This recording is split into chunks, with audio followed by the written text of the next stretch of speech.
Buenas tardes a todos. El día de hoy vamos a concluir con el módulo de tórax. Vamos a evaluar otras patologías que no vimos en los días anteriores y poder analizarlas un poquito más adecuadamente. Una de las patologías que frecuentemente vamos a ver en nuestro medio y que están asociadas a otras enfermedades es lo que podemos llamar como atelectasia. La atelectasia es una expansión pulmonar incompleta que puede ocurrir en el nacimiento o puede ocurrir en la vida adulta o en la infancia. La atelectasia es simplemente la ausencia de expansión pulmonar por un proceso obstructivo o compresivo. Cuando hablamos de obstructivo, es que está directamente en la vía aérea. Y compresivo es que es externo y provoca disminución de la luz por un factor externo. La atelectasia se le determina así cuando es un segmento pulmonar o un lóbulo pulmonar el que está colapsado. Mientras que el término verdaderamente colapso se utiliza cuando es el pulmón en sí que está completamente disminuido por una obstrucción, ya sea de cualquier tipo. Entonces, cuando estamos hablando de atelectasia, pensemos en la afección de un lóbulo, que puede ser en el lado derecho, superior, medio o inferior, y en el lado izquierdo, el superior o el inferior. O puede ser un segmento de uno de los lóbulos, ¿verdad? De acuerdo al bronquiolo secundario existente. Como dijimos, puede ser por un factor intrínseco. Dentro de los factores intrínsecos están la broncoaspiración y el cuerpo extraño. Cualquiera de los dos provoca disminución de la luz por ocupación de la misma y son frecuentes en los niños pequeños o también en los pacientes adulto mayor, sobre todo mayores de 65 años, es frecuente las broncoaspiraciones.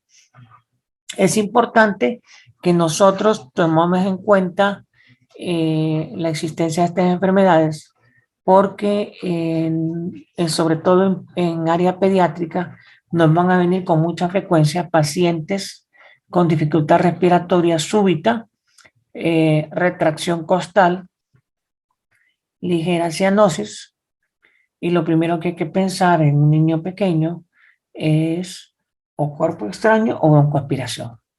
En un adulto es más frecuente pensar en una broncoaspiración.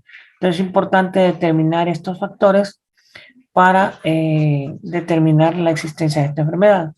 Aquí tenemos una radiografía de tórax que quisiera que ustedes la analizaran y pensaran qué diagnósticos podrían encontrar en esta radiografía de tórax.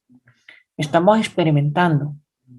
Vamos a tratar de dilucidar un diagnóstico sin tener una historia clínica. Así que, ¿qué opinan ustedes de qué patología podríamos estar enfrentando en ese momento?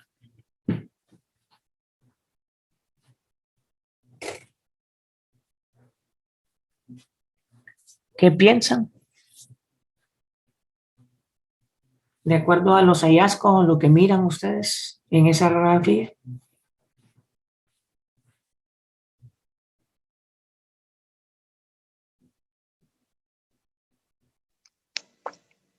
Parece haber una masa en la base del pulmón derecho, doctor. Una base en el pulmón derecho. Es un diagnóstico, ya tenemos uno. Una masa, sí. Sí, ya tenemos un primer diagnóstico. ¿Alguien más?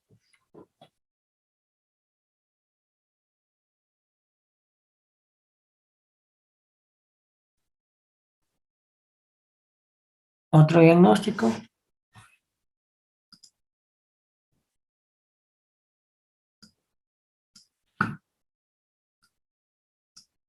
A ver, ¿quién me comentó fue? ¿Quién comentó que fuera una masa? Que no lo vi. Yo, doctor Harold Romero. Bueno, Harold tiene como hipótesis una masa. María José,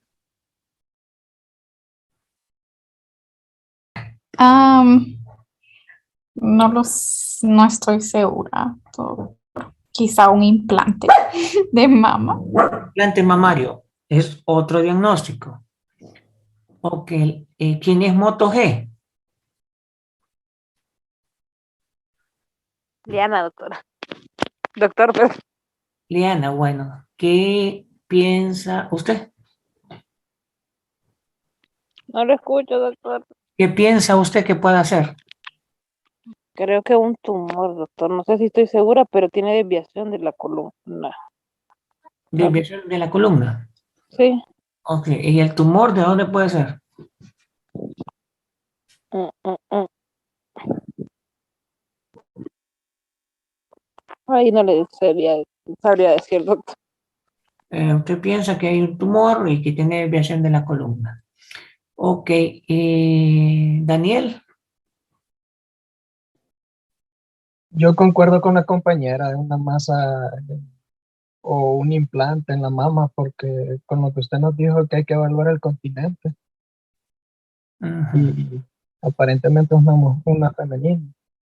ya. Entonces se mira más como que si fuera de la mama que del pulmón. ¿Y Chel?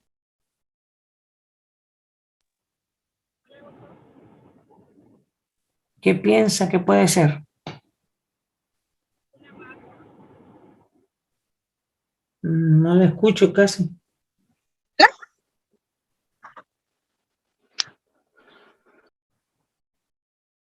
No, Hola, hola. Hoy sí le hoy sí escucho. ah, una masa, concuerdo, doctor, que pueda ser. ¿Más a dónde? eh,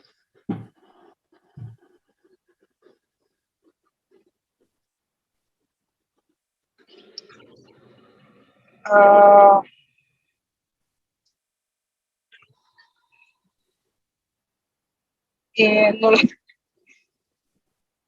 no, no, doctor, ahí sí no. Ya, José.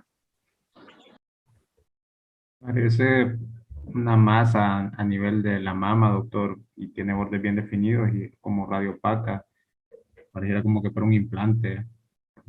Ok, vamos con un tercer diagnóstico. Ahora hay alguien piensa en un implante, ahora piensa en una masa que se puede hacer mamaria versus un implante que había discutido su compañera. Eh, Yael, Me llama la atención, doctor, la altura asimétrica de las clavículas. Quizás sí, concuerdo con que sea una masa o sí, algo que está como jalando, entre comillas, el pulmón y la clavícula, algo que está como justo debajo y produce que no estén a la misma altura. ajá, buen punto. ¿Quién falta aquí? Yael, ya me había dicho. Sí, doctor, soy yo. Sí. Ah, bueno, es que, a ver, ¿quién era Moto G al fin? Liana, doctor, que me olvidó cambiar el nombre. Ya, bueno, entonces vamos a analizar esa radiografía. ¿Se acuerdan cuando hablamos de cómo evaluar una radiografía de tórax? Dijimos que la radiografía de tórax se evalúan de arriba hacia abajo y del centro hacia afuera. Cuando yo les pedí que analizaran esta radiografía, eh, todos se fueron directamente a la imagen que se mira más blanca o más densa en la región basal del tórax. Inmediatamente, la mayoría de todos se fueron ahí. Ya él miró un poquito más allá, pero se acuerdan que una de las bases del éxito en la evaluación de una radiografía de tórax y de cualquier otra, pero sobre todo de tórax, es seguir una secuencia y valorar las áreas de menor atención hasta llegar a las de mayor atención. Eso fue la causa por la cual ustedes verdaderamente no vieron el diagnóstico, sino que vieron imágenes que simulaban un diagnóstico. Entonces la vamos a analizar ahorita y vamos a ver a dónde estuvo las fallas, que es el objetivo primordial de esta clase. Entonces, vamos a analizar esto. Aquí, esta es la tráquea. Miren que está llena de gas. Miren la forma que la tráquea adquiere. Aquí está su bifurcación hacia el bronquio izquierdo. Y aquí estaría su bifurcación hacia el lado derecho. Entonces, si ustedes se fijan, la tráquea está traccionada hacia el lado derecho. ¿Qué dijimos ayer? Que toda masa desplaza hacia el lado contralateral y toda telectasia retrae hacia el lado ipsilateral. Entonces quiere decir que esta radiografía nos está presentando una telectasia. De acuerdo al criterio clínico, de acuerdo a la definición de lo que es la telectasia. ¿Dónde estaría esta telectasia? ¿Alguna opinión? La parte apical del pulmón izquierdo, doctor. La parte apical del pulmón izquierdo. Bueno, sería derecho, pues porque desplaza ipsilateral, ¿no? Bueno, entonces estaremos frente a una atelectasia del lóbulo superior derecho, según Yael, ¿va? Yael fue que me dijo. Bueno, es que yo no estoy seguro si sea en el lóbulo superior. Ajá. No está seguro Bueno, si sí, es la del verdad. lóbulo superior. ¿Cómo ¿Cómo? puedes saber si es del lóbulo superior, medio o inferior? Mm,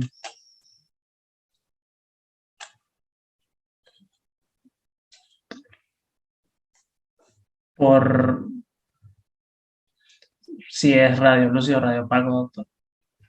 Bueno, recordemos que hablamos ayer que atelectasia es disminución del parénquima pulmonar por colapso de la luz. Cuando la luz se colapsa, quiere decir que no entra oxígeno. El oxígeno restante desaparece y colapsa los alvéolos y los bronquios. Por lo tanto, si ya no hay gas en su interior, se va a tener que ver como radiopaco. Entonces, solo quería que entendieran y comprendieran, esta es una telectasia del lóbulo superior derecho. Esa es la razón por la cual la tráquea está traccionada de arriba y no de abajo. Si fuera un colapso del lóbulo medio, traccionaría el ilio y normalmente se miran en cuña. Si fuera una telectasia del lóbulo inferior, retraería el corazón hacia el lado derecho y elevaría la cúpula. ¿Qué está pasando aquí? Que nos ha generado una imagen compuesta que puede dar un montón de diagnósticos.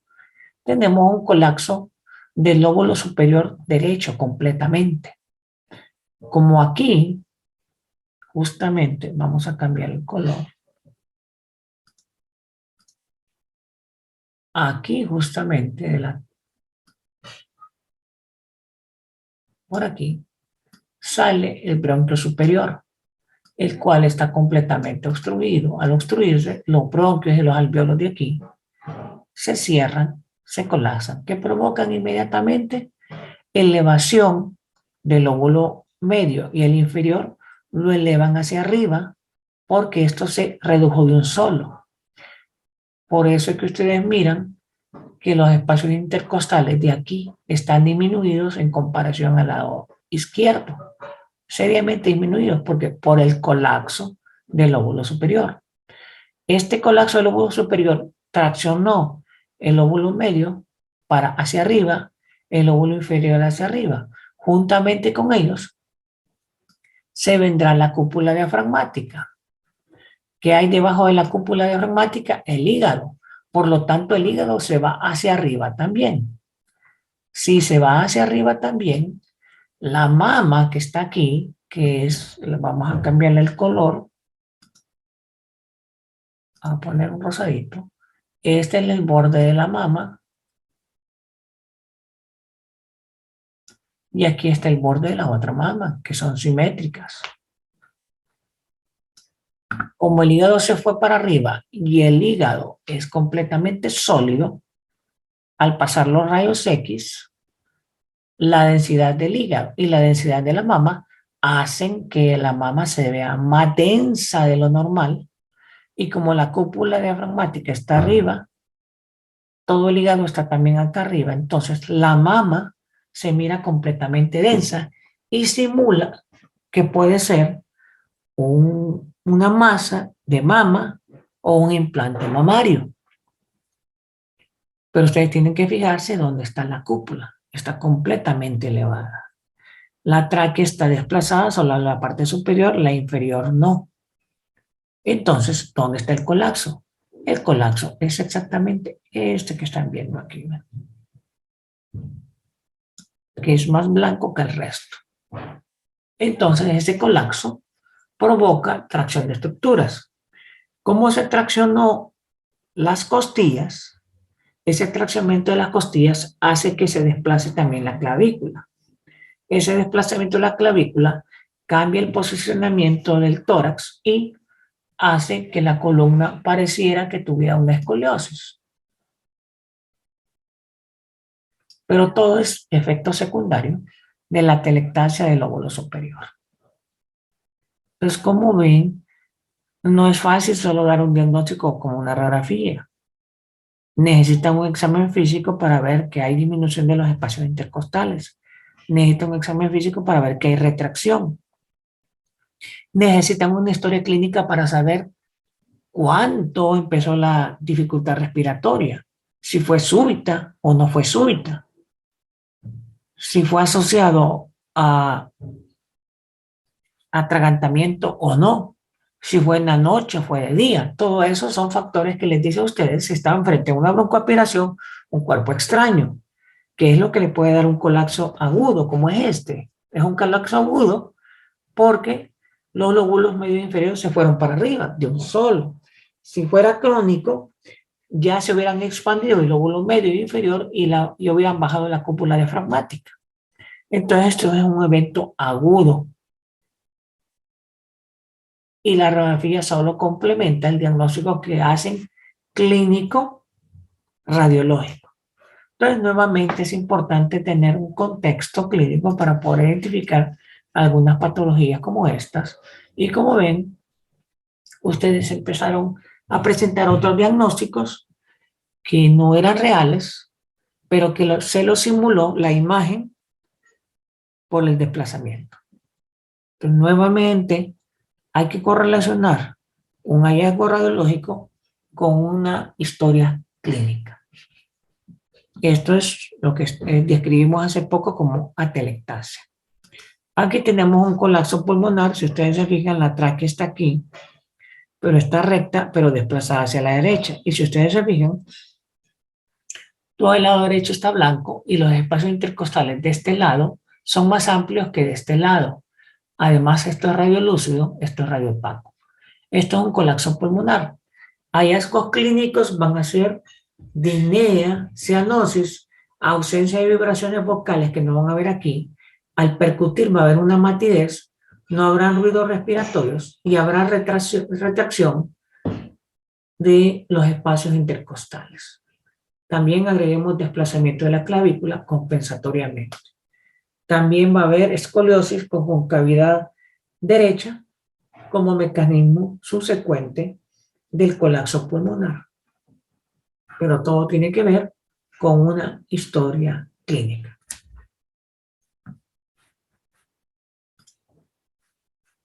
Otra de las patologías que hablamos ayer brevemente fue de las bronquiectasias. ¿Qué es la bronquiectasia? La bronquiectasia es una dilatación anormal y permanente, o sea, no es reversible de los bronquios debido a un debilitamiento de los componentes musculares y elásticos en sus paredes. Normalmente las bronquiectasias están asociadas a otras enfermedades de base. Puede estar asociado a enfermedades autoinmunes, a enfermedades alérgenas, a bronquitis crónica, a enfisema, a enfermedades parasitarias, a enfermedades químicas, a enfermedades por ingesta de medicamentos o ingesta de sustancias. En fin, una variedad de causas nos pueden dar una bronquiectasia. Pero una bronquiectasia instalada nos puede dar otro montón de patologías. Las más frecuentes son neumonías a repetición, son hemoptisis, son fibrosis pulmonar, secundarios a ella. Entonces, importante cuando tenemos pacientes, sobre todo mayores, con infecciones pulmonares a repetición, hay que considerar la existencia de bronquiectasias. Es cuando tenemos un paciente mayor con disnea súbita, hay que considerar la posibilidad de broncoaspiración. Entonces, un contexto clínico nos da una orientación hacia cuál puede ser el diagnóstico a buscar o a encontrar. La clínica de la bronquiectasias es múltiple. Entre las infecciosas está la tuberculosis, la neumonía necrotizante, el sarampión, enfermedades virales. Entre los mecanismos autoinmunes está el déficit de inmunoglobulinas, algunos síndromes, algunas alteraciones en el moco, algunas enfermedades, en particular el síndrome, nos dan alteración en los cilios pulmonares que nos pueden dar eso, la aspergilosis, la artritis reumatoidea, el lupus eritematoso también, obstrucciones bronquiales como adenopatías, tumores, los cuerpos extraños cuando están mucho tiempo en el bronquio y no se extraen, van a provocar dilatación de ese bronquio, van a provocar inflamación de la pared o el epitelio de ese bronquio y lo van a lesionar permanentemente. Aunque retiren el cuerpo extraño, el bronquio quedará dañado. El reflujo gastroesofágico, ¿verdad? En pacientes crónicamente con reflujo gastroesofágico que aspiran con frecuencia a ácido gástrico y que presentan una tos seca persistente con el paso de los años, puede llegar el ácido gástrico verdaderamente hasta los bronquios y provocar inflamación de su mucosa y lesionarlo permanentemente. Los manejos inadecuados en ventilación mecánica con intoxicación del CO2 pueden generar también eso. Ingesta de sustancias como el amoníaco o otras sustancias que utilizan mucha gente para suicidarse también pueden provocar bronquiectasias. Como ven, es múltiples las causas que pueden generar esta alteración.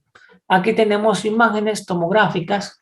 ¿Se puede diagnosticar por rayos X? Sí, pero es un poquito más difícil.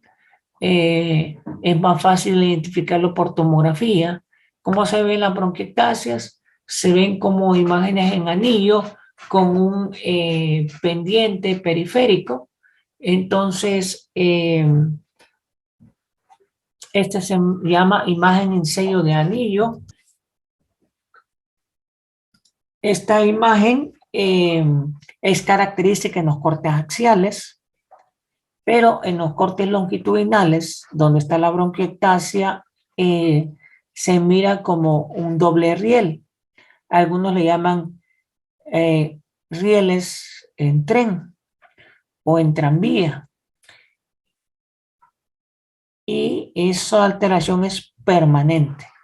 El moco se puede acumular ahí y generar procesos infecciosos a repetición, neumonías y patología que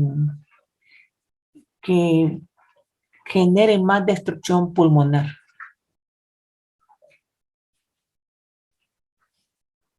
Es importante que hagan una buena historia clínica para determinar la existencia de bronquiectasias,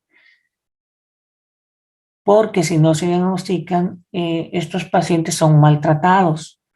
Muchas veces son diagnosticados como bronquitis crónica y los pacientes terminan posteriormente con fibrosis pulmonar o terminan con una crisis de hemoptisis.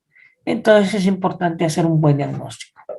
La otra patología que encontramos es el enfisema. El enfisema es un síndrome de atrapamiento aéreo. Es la acumulación de aire dentro del aparato respiratorio porque el aire no se logra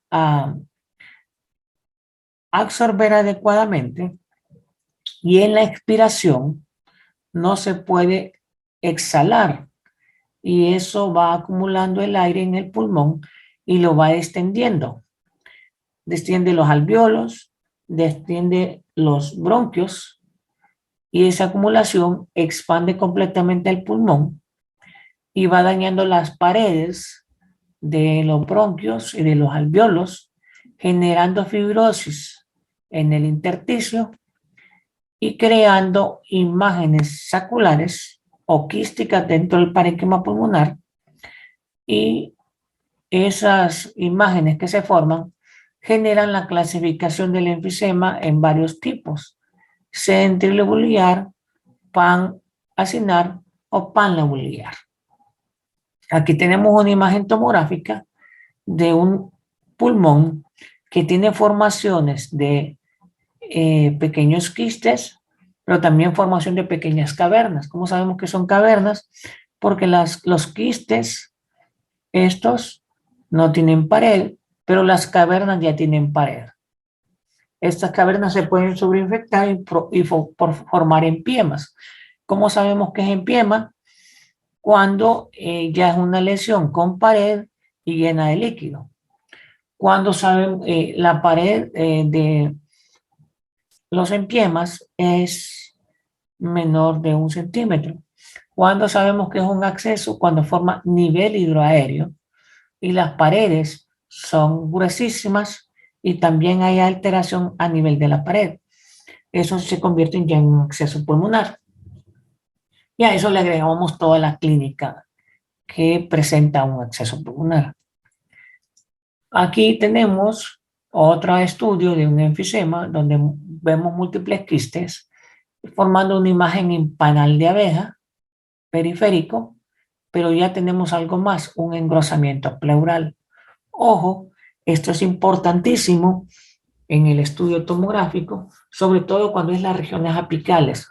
Recuerden, las regiones apicales es donde más concentración de aire hay, por lo tanto hay más transferencia de oxígeno. Si las regiones apicales están comprometidas, el paciente tendrá más efectos respiratorios que si fueran las regiones basales. Entonces, esto es importante porque ahí es donde clasificamos clínicamente al paciente con disnea de pequeños, moderados, grandes esfuerzos o ortopnea. Y eso determina el grado de complicación y de fibrosis pulmonar. Y la tomografía nos ayuda mucho en su diagnóstico. Sin embargo, el estudio definitivo de enfisema no lo hace una rayos X, no lo hace una clínica, ni lo hace una tomografía. Podemos decir enfisema, claro, sí podemos decir, pero con claridad.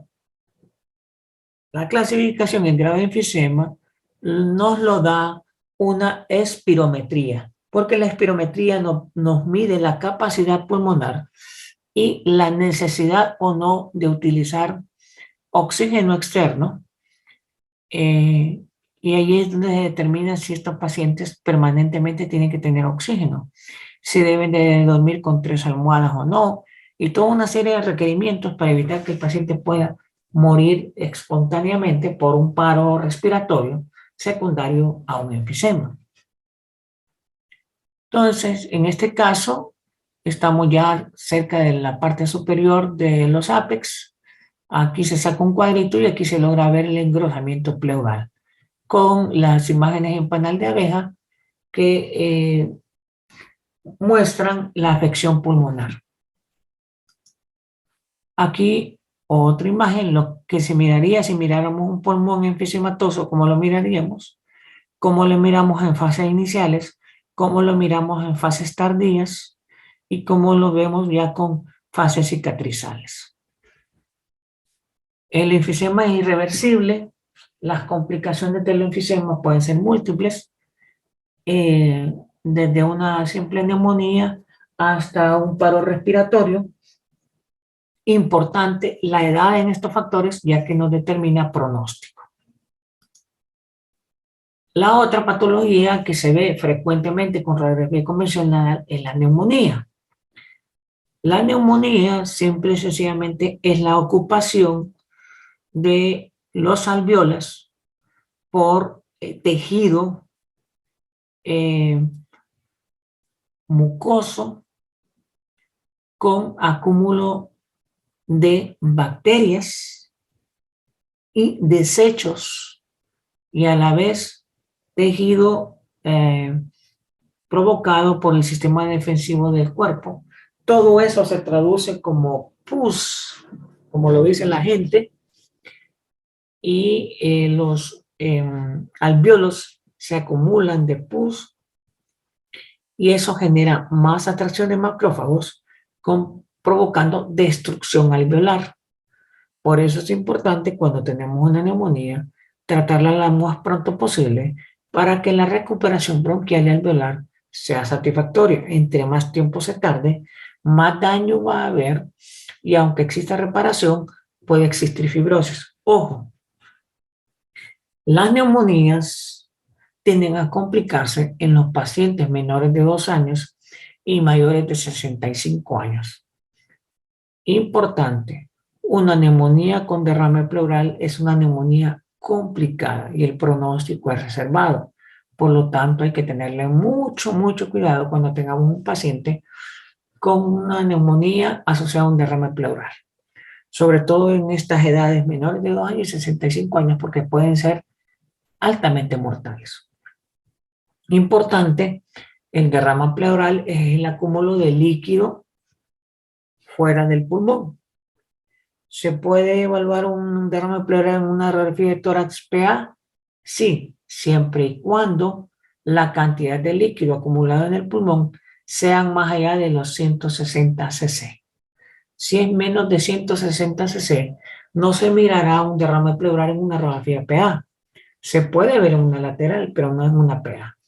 Desde el momento en que vemos un derrame pleural con formación del menisco en los ángulos costronefragmáticos, sabemos que hay más de 165 cc de líquido.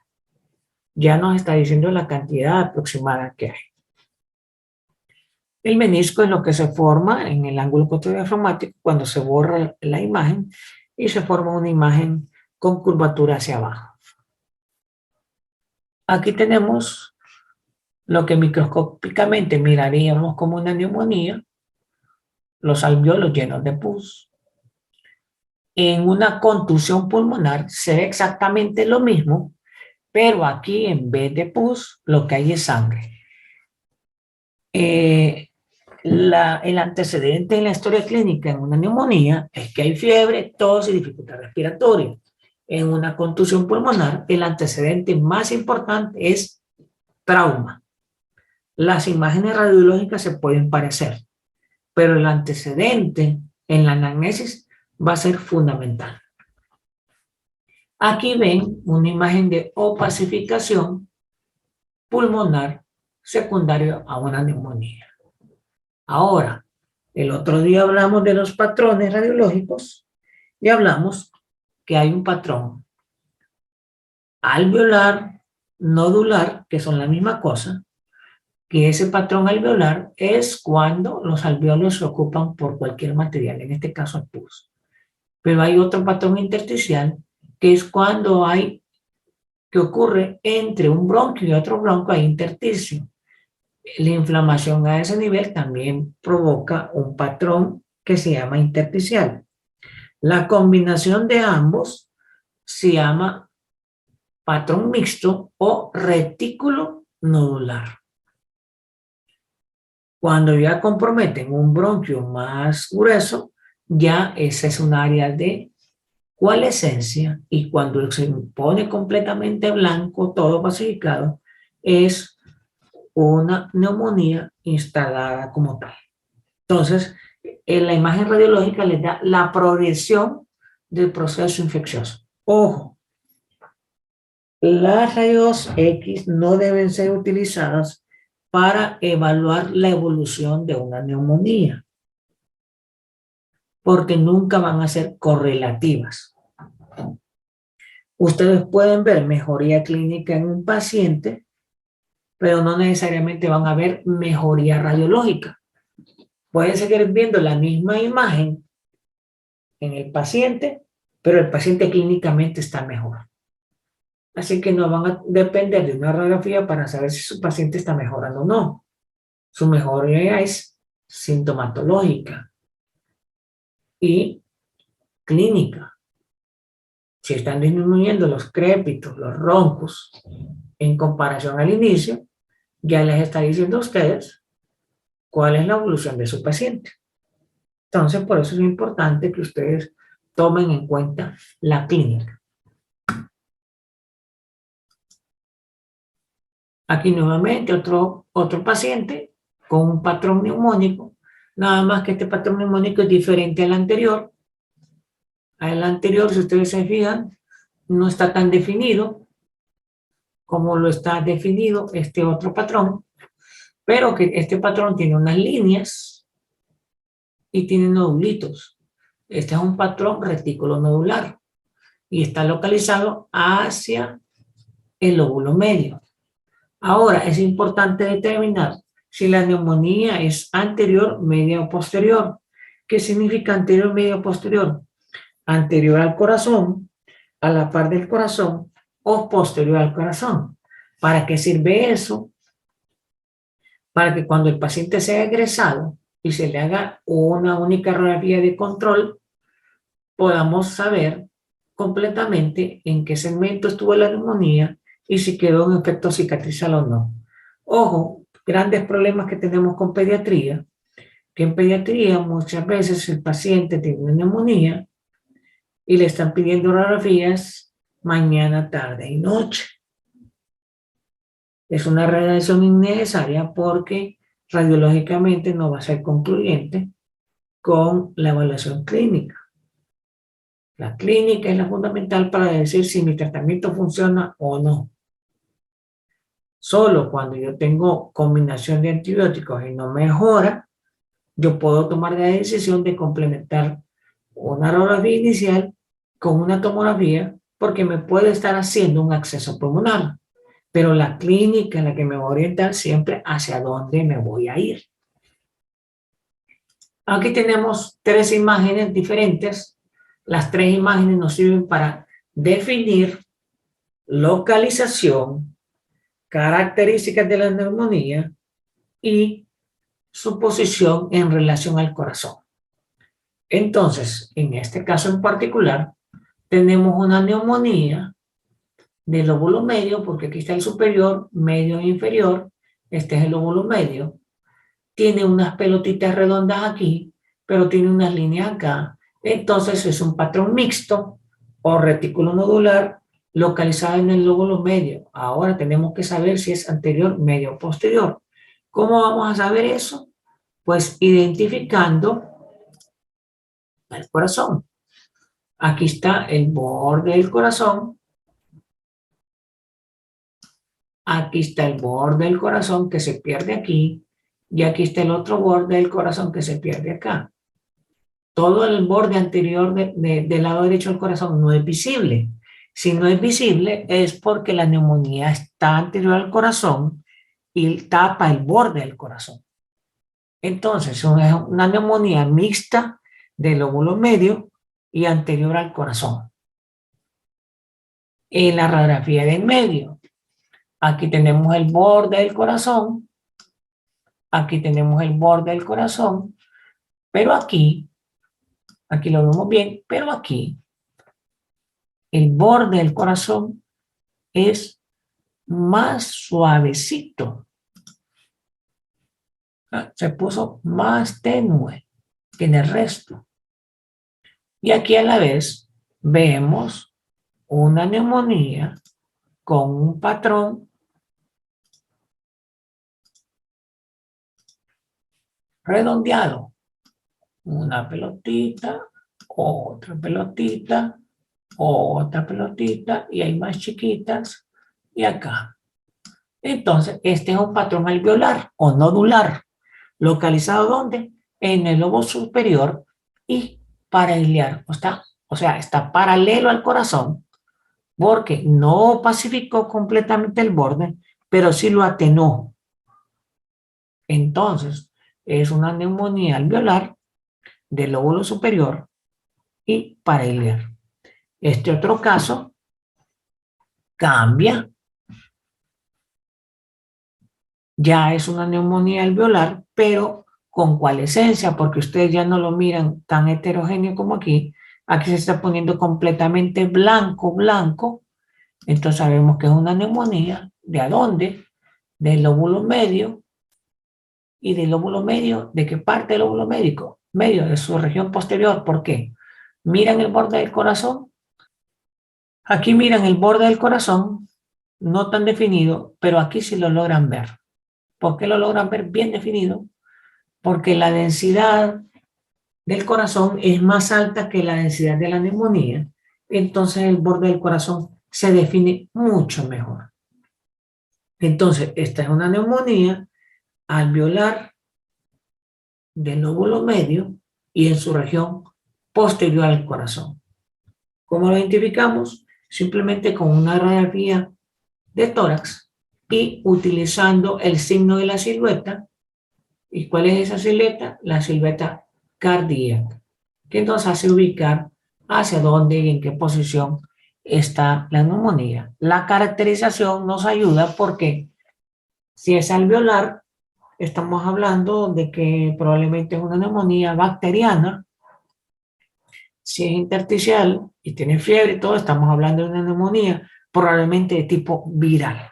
Entonces, todo eso nos ayuda a poder determinar el diagnóstico. Además, la fiebre también nos va a ayudar para determinar entre una neumonía bacteriana. Las fiebres bacterianas son extremadamente altas, las neumonías virales tienden a ser la fiebre un poquito más baja. Del nódulo pulmonar les voy a hablar brevemente.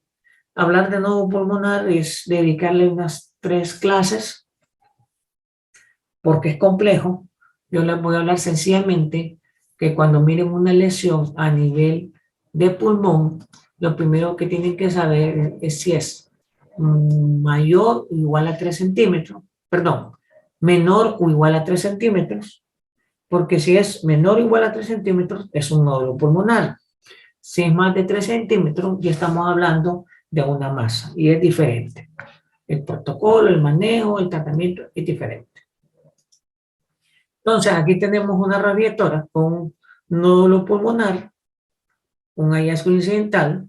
Como es incidental, no sabemos cuánto tiempo de evolución tiene, solo sabemos que tiene bordes bien definidos, que es homogénea, aparentemente benigna, pero como no tenemos una radiografía previa, obligatoriamente tenemos la necesidad de hacer un estudio tomográfico para caracterizar mejor ese nódulo. Si tuviéramos una radiografía de 1 año o 2 años atrás y la miráramos igual, suficiente, nos quedaríamos ahí. Pero como es un hallazgo que encontramos por primera vez, tenemos que complementar. Y en la complementación hacemos una tomografía en donde vemos al nódulo, lo medimos valoramos su borde, su densidad y su captación de medio de contraste. Si es una lesión que mide 30 unidades Hounsfield, digamos, pero que después de la administración de medio de contraste nos mide 44 unidades Hounsfield, podemos decir que es una lesión benigna. Porque toda lesión que capta después del material de contraste entre 5 y 14 unidades Hounsfield es considerada benigna. Toda lesión que capta más de 15, pero menor de 25 unidades Hounsfield, se considera probablemente benigna. Por lo tanto, a este paciente hay que hacerles controles a 3 o 6 meses para ver si ese nódulo crece o no crece. Puede ser con rayos X o puede ser con tomografía. ¿Por qué? O como puede ser benigna, puede ser maligna. Pero el crecimiento, los tumores benignos no tienen que crecer. Un tumor maligno me puede crecer en 3 meses un 20%. Y entonces, si en el control hay un crecimiento, entonces eso me obliga a generar un protocolo con sospecha de cáncer de pulmón. Ahora, si el nódulo me capta más de 25 unidades en adelante, hasta que no se demuestre lo contrario, eso es un cáncer. Y se va a manejar como tal. Aquí hay muchas cosas que describir, muchas cosas que hablar, muchos protocolos que integrar, pero en términos generales se los digo así. Como les digo, hablar de nódulo pulmonar es complicado, hay muchas escuelas que hablan acerca de esto, protocolos específicos, tiempos de evaluación, criterios de evaluación, estudios complementarios, etc. Otra patología que vamos a ver con frecuencia es la insuficiencia cardíaca. La insuficiencia cardíaca hay que clasificarla, que puede ser por cámaras cardíacas derechas o cámaras cardíacas izquierdas. Su presentación es un poco diferente, pero ambas me van a generar una insuficiencia cardíaca.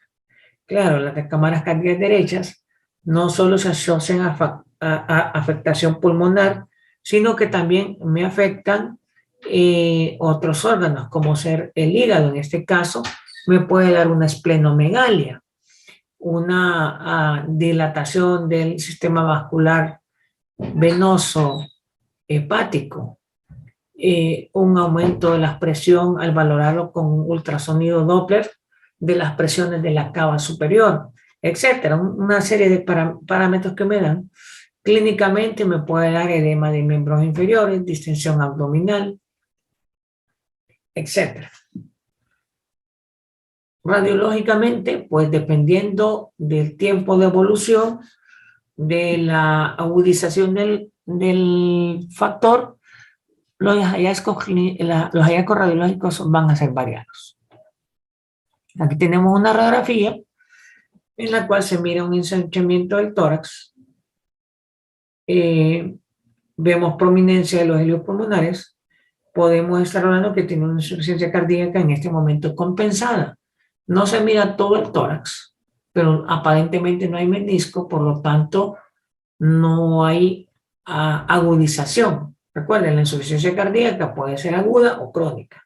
La aguda es cuando hay una descompensación vascular, la crónica es cuando está compensada. No significa que no tenga manifestaciones, simplemente que no tiene una agudización.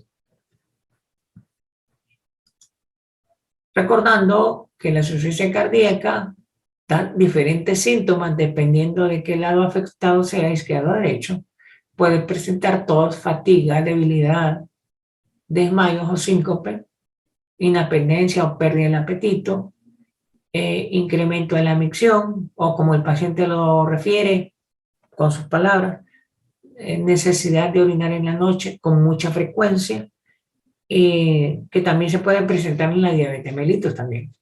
Inflamación de los pies, como definen ellos, sobre todo los tobillos, que para nosotros es edema en miembros inferiores, alteración en los pulsos, dificultad respiratoria, hinchazón, según refieren los pacientes, o aumento de peso. Y clínicamente nosotros podemos encontrar el edema con la palpación y encontrar una fobia. Los hallazgos que podemos encontrar en un paciente con insuficiencia cardíaca es disminución del gasto cardíaco, deterioro del intercambio de gas con gases arteriales, exceso de volumen de líquido, donde hay derrame pleural, donde hay ascitis, donde hay edema de miembros inferiores, intolerancia a la actividad física, caminan 3 metros y hay dificultad para caminar, ansiedad, sobre todo en las noches al acostarse. Todas son manifestaciones clínicas de una afectación cardíaca. Recuerden, la cardiomegalia puede ser de cámaras cardíacas derechas o cámaras cardíacas izquierdas. También la cardiomegalia puede ser hipertrófica o dilatada. La hipertrófica está asociada a problemas hipertensivos que provocan aumento del grosor del miocardio, sobre todo del lado izquierdo, y la dilatada está asociada a alteraciones de la musculatura cardíaca. Una de las más conocidas es la enfermedad de Chagas, que provoca una cardiomegalia de tipo dilatada y que las manifestaciones clínicas son mucho más severas. Aquí tenemos 2 pacientes con insuficiencia cardíaca, una paciente con cardiomegalia hipertrófica. ¿Cómo sé que es hipertrófica? Por la forma que tiene el ventrículo izquierdo. Mire que muestra una elevación, no es tan vertical como en este caso. En este caso está elevado el ventrículo izquierdo, probablemente hipertrófico. Además que la trama bronquial provoca verticalización, los bronquios se miran, los vasos sanguíneos se miran verticalizados. Los vasos tienen que tener una forma oblicua hacia el ápex, horizontal hacia el lóbulo medio y oblicua hacia las regiones inferiores, generando una forma como de, vaya, se me olvidó el nombre de esta cosa que sirve para airearse, en un rato me acuerdo, pero esa es la forma típica de los vasos. Mientras que cuando hay hipertensión o hipertrofia de cámaras cardíacas izquierdas, las regiones apicales se ponen verticales los vasos, iguales que en las regiones basales. Otra de las manifestaciones es que el grosor de los vasos superiores es menor al de los vasos inferiores. Cuando hay hipertensión arterial, el grosor de los superiores e inferiores es igual. Cuando hay insuficiencia cardíaca hipertrófica, el grosor de los vasos superiores se vuelve mayor que el de los inferiores. Son hallazgos que podamos encontrar. En este caso, este paciente tiene una insuficiencia cardíaca hipertrófica con cierto grado de descompensación porque aquí hay un menisco. ¿Lo ven? Este menisco significa que hay derrame pleural. Aquí hay ligero borramiento de la base pulmonar derecha, lo que no significa congestión. Aquí hay un patrón intersticial. Los patrones intersticiales se presentan en edema pulmonar en fases iniciales. Aquí tenemos, por el contrario, una cardiopatía dilatada. Miren las cámaras cardíacas izquierdas y derechas, todas están formando casi una bolsa. Aquí ya ven un grado mayor de afectación porque miran líneas y miran un corazón como apeluchado. Y esas se llaman líneas de Kerlin. Líneas A, línea B, que son las periféricas, y cuando se unen, línea C. Aquí hay líneas A, aquí hay línea B, y aquí hay línea C. Este es un paciente con una insuficiencia cardíaca dilatada, descompensada, que está generando un edema de pulmón y que lo primero que va a formar son estas líneas. Después va a generar los borramientos como en este caso y genera completamente el edema de pulmón agudo, que es una emergencia. Cuando hablamos de derrame pleural o cuando hablamos de cardiopatías, uno tiene que saber si una eh, cardiopatía de cámaras cardíacas izquierdas o derechas. En una radiografía de tórax PA, con experiencia usted lo puede identificar, pero si no tiene experiencia, le va a ser muy difícil definir si es de cámaras derechas o izquierdas. Para eso utiliza la proyección lateral izquierda.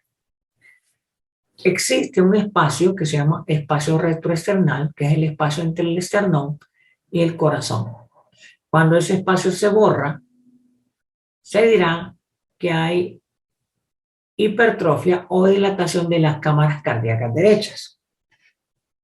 Existe un espacio prevertebral, que es este que está aquí, o retrocardíaco, que cuando se borra, se dirá que hay hipertrofia o dilatación de las cámaras cardíacas izquierdas.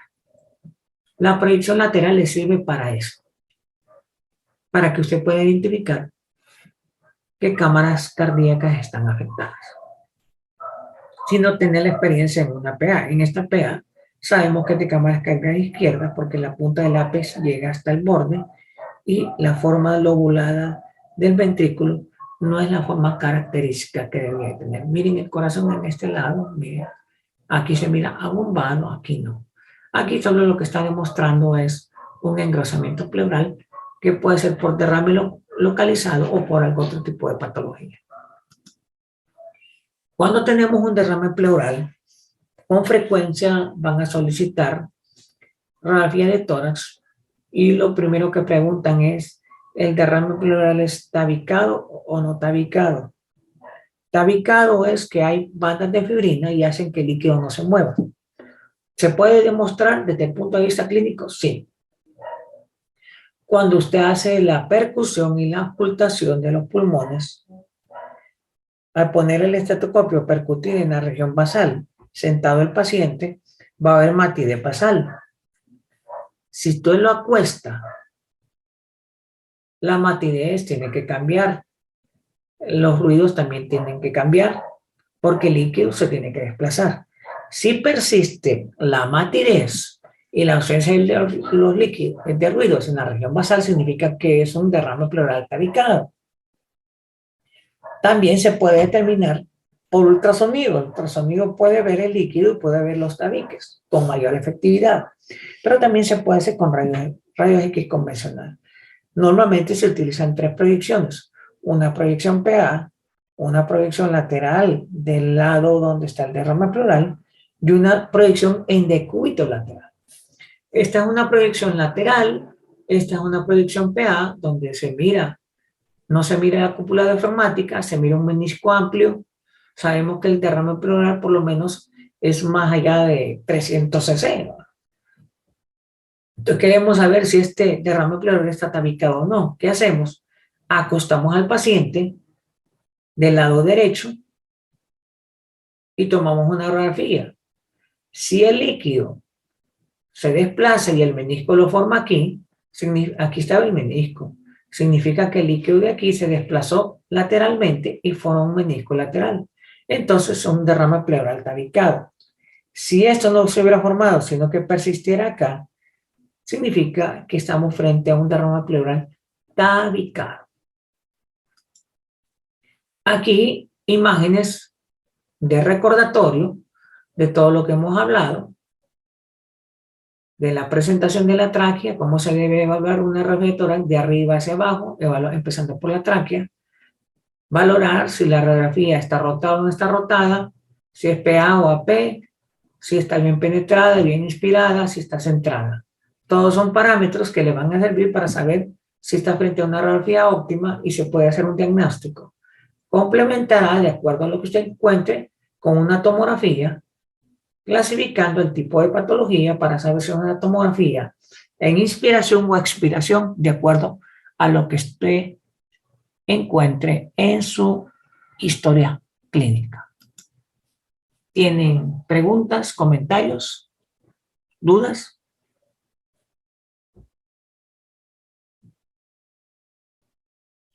No, doctor. Doctor, ¿Sí? Yo tenía una petición en la sala y nosotros encontramos un paciente que tiene dextrocardia y logramos tomar una fotografía de tórax, de una radiografía que él tenía. No sé si se la puedo enviar y nos podría Ok, analizar esa radiografía. envíemela y yo la amplifico y ¿Le envío al grupo o a usted directamente? no al grupo, para que todo el grupo la mire. Sí, doctor. Ahora, una pregunta. Aquí hay factores técnicos que debemos de evaluar siempre. ¿Dónde está colocada la identificación? No sé si la logran ver, la identificación está a este lado. Entonces, ¿será que está bien rotulada o no está bien rotulada? Está mal rotulada, doctor. Sí, entonces, eso ya me genera dudas en cuanto a si es dextrocardia o no es dextrocardia. Nosotros auscultamos el corazón, doctor, y sí estaba en el lado derecho. Entonces, como ven, aquí están encontrando un factor técnico inadecuado. Ahora, este paciente tendrá todas las características de una buena radiografía. ¿Qué defectos técnicos tiene? Sí tiene patología, pero tiene defectos técnicos. La penetración es mal. Se logran ver todos los cuerpos, la mayoría de los cuerpos vertebrales. Ok, bueno, yo les haría una pregunta aquí bien fundamental. ¿Esta es una dextrocardia o parece una dextrocardia?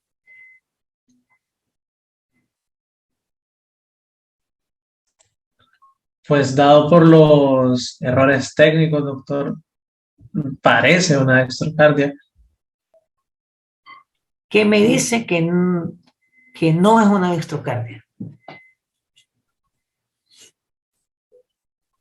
Bueno, yo pienso que ya desde el rotulado, pues ya me hace pensar que de repente, pues la fotografía fue tomada al revés. ¿Qué más? Esta placa está, pero linda, linda para analizar un montón de cosas. Porque tiene un montón de patologías. Empecemos con los factores técnicos. En primer lugar, es una radiografía que está completamente rotada. Si es una radiografía PA, porque si ustedes miran, las escápulas están fuera. Las clavículas están verticalizadas, solo la del lado derecho se mira un poco horizontalizada, pero ya vamos a ver por qué. Pero la radiografía está rotada, está bien inspirada. ¿Qué piensan? ¿Está bien inspirada?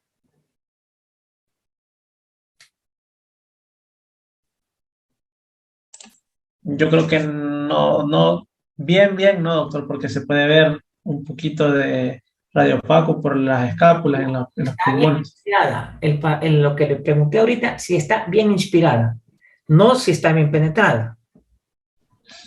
La penetración es, con lo que usted ve, la inspiración es cuántos arcos costales ven. ¿Cuántos anteriores y cuántos posteriores? Contemos.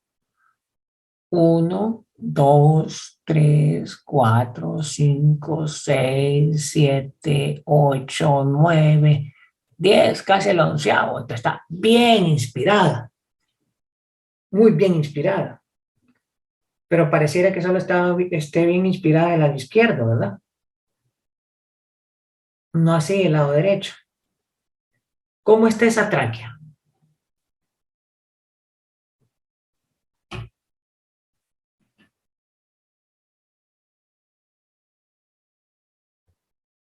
¿Cómo ven la tráquea? Está como dirigida hacia el lado derecho, doctor. Sí, hacia el lado derecho. Ok, la tráquea en este momento, vamos a ver si ya hoy me deja. La tráquea está completamente desplazada hacia el lado derecho. Ahí va. Si ustedes se fijan, ¿Ven este montón de líneas que se ven por aquí? Si ustedes se fijan, esta parte del pulmón hasta acá abajo se ve más blanquecina que el resto del pulmón. Aún este pulmón se mira menos negro que este pulmón. Pero si ustedes se logran ver, les voy a dibujar el pulmón izquierdo. Fíjense también en los espacios intercostales. Los del lado izquierdo están más amplios que los del lado derecho. Pero aquí les estoy dibujando el pulmón izquierdo.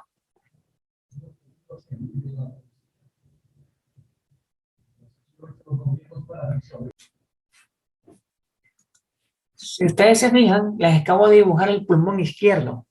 El pulmón izquierdo está hiperinsuflado. Se mira mucho más negro.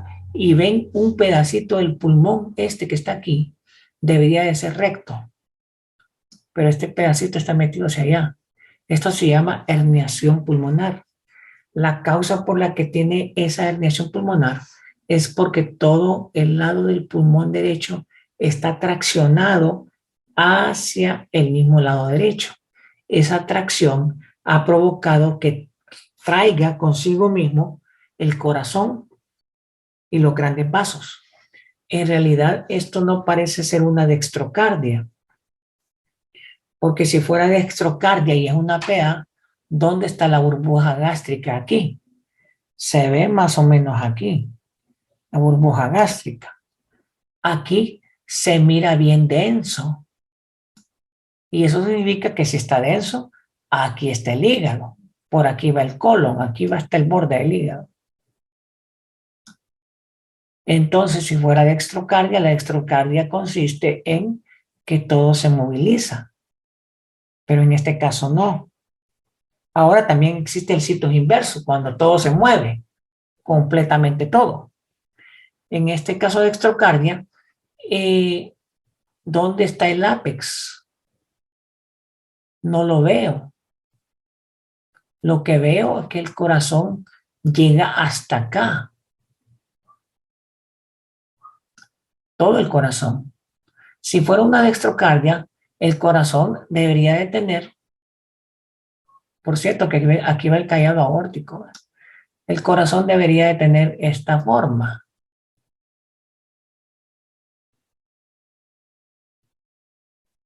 Pero no la tiene. Ni siquiera veo el borde del corazón aquí. Está atrás, o lo tapa, mejor dicho, la columna. Todo está tirado y desplazado para acá. ¿Por qué? Porque aquí hay múltiples, pero múltiples.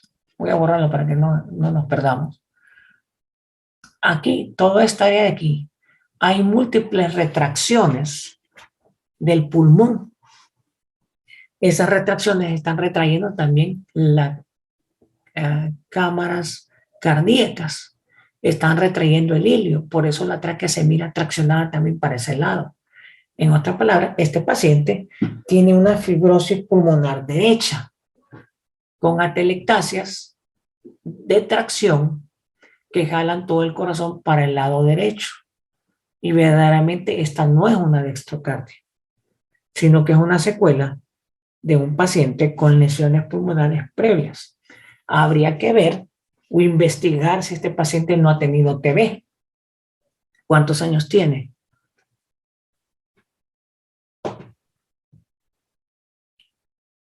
Hola.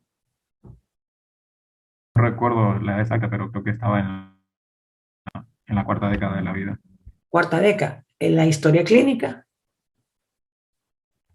La verdad no hemos tenido mucho contacto con el paciente porque recién ha llegado a la sala y no. Entonces, hagamos una cosa. Tenemos esta radiografía ahí, la vamos a tener siempre a la vista, y usted consígase o averígüese la historia clínica. Bien, doctor. Y vamos a complementar esta imagen con la historia clínica para ver qué tanto nos equivocamos, qué tanto acertamos o qué ha pasado con él, para que nos ubique un poquito más. Porque aquí estamos valorando únicamente una imagen radiológica que nos puede dar algunas hipótesis, pero que necesitamos, para que esas hipótesis se cumplan, una anamnesis. En el examen físico ustedes a la auscultación le encontraron los ruidos cardíacos hacia el lado derecho. Ahora, no solo se enfoca en los ruidos pulmonares, sino que a la auscultación ausculten los campos pulmonares, cómo se escucha el lado izquierdo y cómo se escucha el lado derecho. Hay crépitos, subcrépitos, hay disminución a la atenuación. Vigilen el continente, cómo se mira la parrilla costal derecha en comparación de la izquierda. Hay asimetría torácica, hay escoliosis de columna. Todo eso es parte de una semiología que tienen que ver en este paciente cuando lo vean y le agregan a la historia clínica y nos cuenta para complementar con los hallazgos. Está bien, doctor. Ok, ¿alguna duda? ¿Comentario? Muchas gracias, doctor. ¿Los demás no tienen dudas? ¿Comentarios? No, doctor. No, doctor. Si no es así, entonces concluimos con el día de hoy y que pasen una feliz tarde. Gracias, doctor, igual. Gracias, Gracias, doctor. doctor. Igual. Feliz tarde.